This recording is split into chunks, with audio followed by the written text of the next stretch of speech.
روجه شروع ده د ړومبنۍ ورځې نه د کرکټ میچونه شروع دي.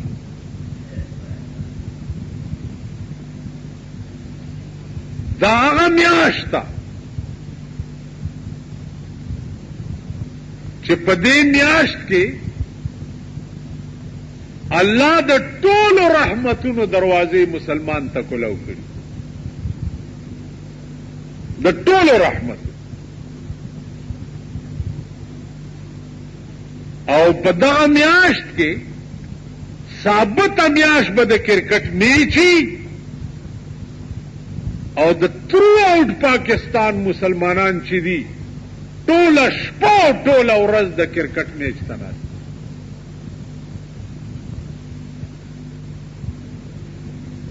خو زه به څه وکړم؟ که زه وایم چې زه نه ګورم د کرکټ میچ، ما سره کور کې بچی وي، زه به خپل ماشومانو ته پړی اچوم، خپو کې د چیلای بچی دي، پوی به هم نه یم پکې تلي به یې هلته به یې ګوري. که داسې نه ده، ته خو به ځان بچ کې، ته به خپل بچي څنګه بچ کې؟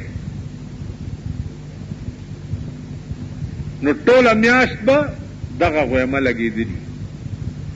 د رحمت میاشت په دې د هلکانو پرون نابله ورځ وګټله. چا وګټله؟ ما ورته چا وګټله؟ پاکستان وګټله. چا نه وګټله؟ وی سریلنکا نه. سریلنکا دی که ها آسټرېلیا ته هم ګورې جوړ آسټرېلیا نه وی وګټلو. نو د هلکان خوشحال ما ورته ویل چې د آسټرېلیا نه کرکټ میچ ګټل ډېر ضروري دي، که خدایم هلاک کا کشمیر ګټل ډېر ضروري دي.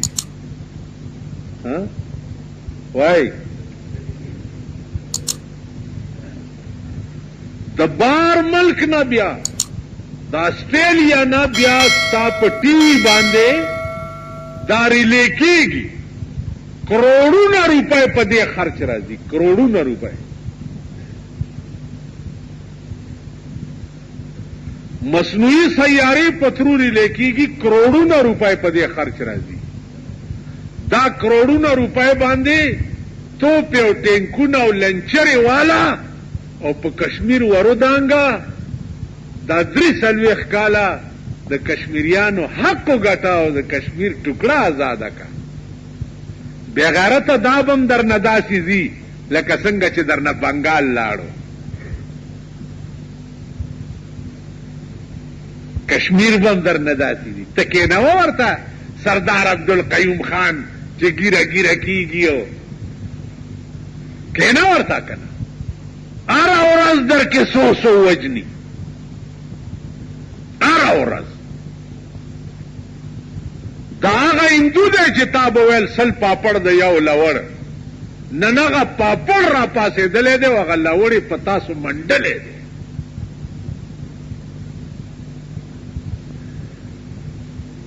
ته چې د آسټرېلیا نه په میچ ګټلو خوشحالېږي، بې غیرت قومه د مسلمان د ښځو د لوڼو د بچو آبرو وګټه په کشمیر کې چې هغه نن هم د هندوانو لاندې پرتې دي. تاسو له شرم نه درځي؟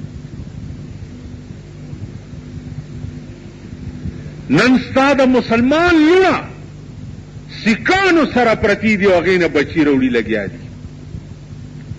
ته چې لویه توره کې دلته نو یو مې کشمیر مناوو اړتالو کې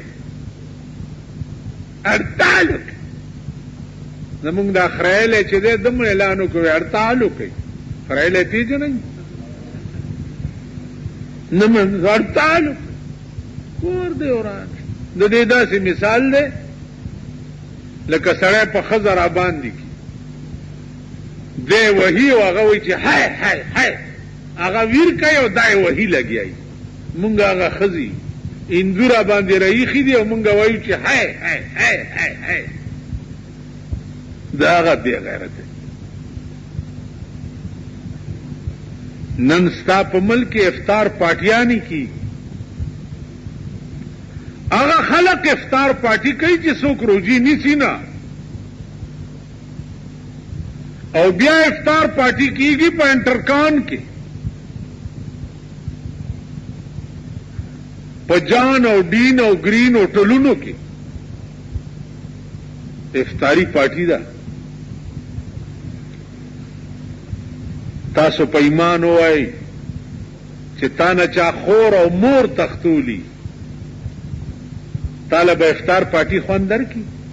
ها، موږ نه خو هندوانو خويندې او میندې تختولی دي.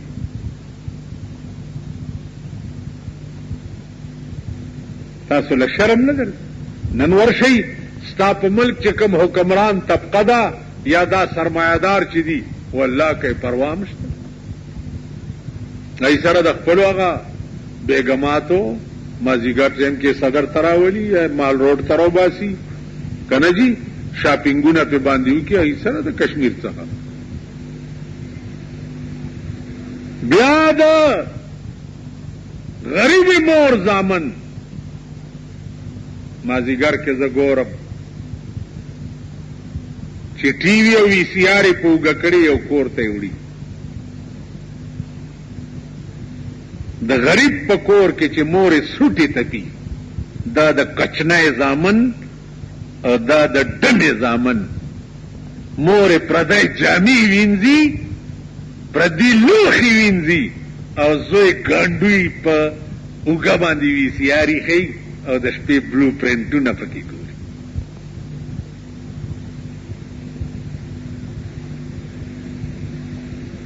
نو قوم درته دا عالم جوړ کړی دی، په هر بازار کې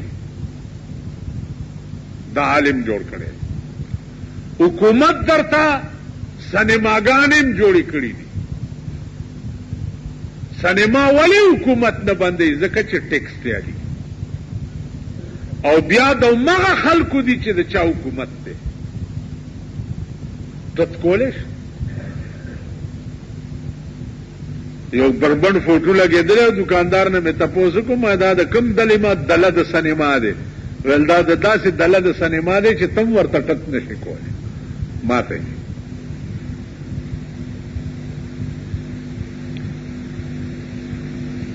نو عزیزانو عرض مې داو چې د دې ټولو خبرو لب لباب دا دی چې اذا کان رب البیت بالطبل ضاربا،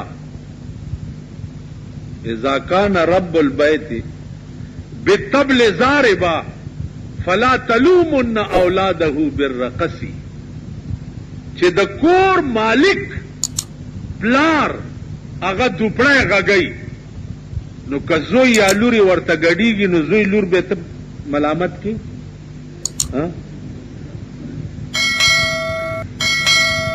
چې ته دوپړی غږی نو که زوی دې لږ ګډ شو نو د زوی ګناه دې شته، یا د لور لږه ګډه شوه یا د ښځه لږه ګډه شوه، ځکه چې ته دوپړی مارې خوا به ګډې ماري که نه.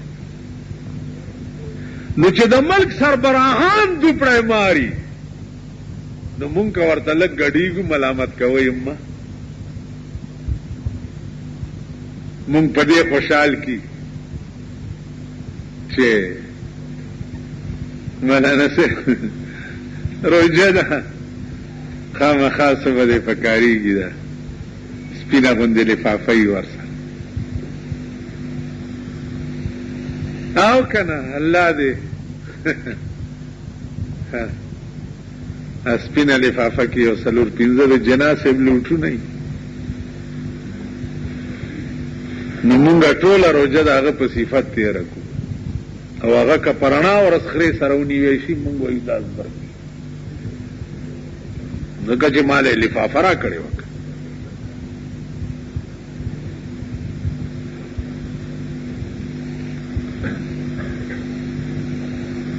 عزیزانو بیا دوی څه کوي مونږ ته سترګو کې خاورې اچولو دپاره مونږ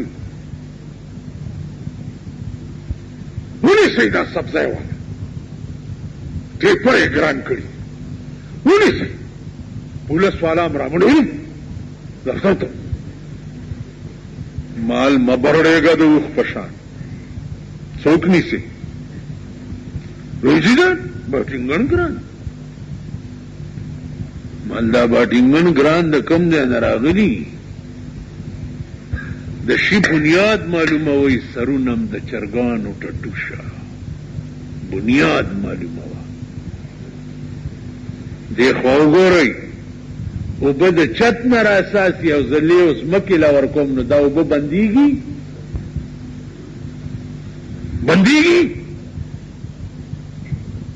راساسي چت او لیوې ځمکه چت به لیوې نو هله به اوبه بندېږي که سبزي ولې ګرانه ده بنیاد یې څه دی بنیاد یې دا دی چې په کم ټرک کې راځي په هغه ټرک کې تیل سوځي ډیزل سوځي که نه سوځي هغه تیل او ډیزل ګران کړي چا دي خبره کوئ هسې دیوال ته ډولکی عوام چا ګران کړي نو کرای به لارای والا زیاتای چې ډیزل او تیل ګران دي که نه به زیاتای ٹھیک ده نو دا سبزی چې څه کې راځي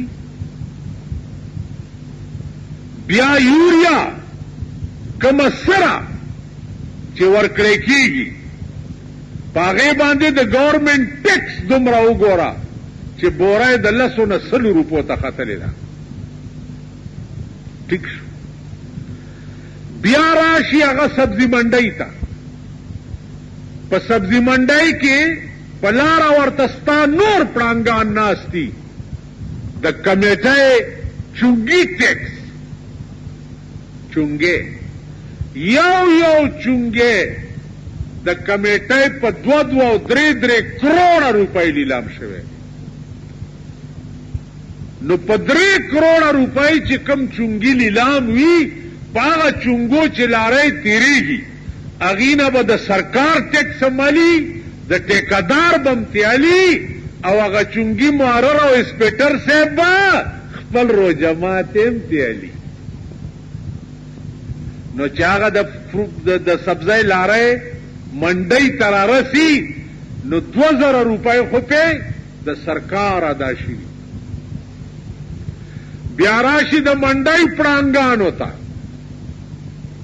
تاسو ورشئ د فروټو د منډۍ پړانګان وګورئ داسې ساربدي چې لاس پې خوېږي د هغې جایدادونه وګورئ د هغې دولت وګورئ په دغه سبزي منډۍ کې بیا د فروټو منډۍ ته ورشئ د هغې دا حال چې د سوات نه مالټې راوچتې کي او تر پېښوره راځي 2000 روپۍ پې تا کمیټۍ او چونګیانو اخیستي بیا راشي د فروټو منډۍ ته بیا ورته دلته یو بل تار پیټو ناست دی مشر یې چې دی هغه داسې دی لکه د تارکولو پیپې ته دی چې واسکټ وراوستی هغه د فروټو کریټونه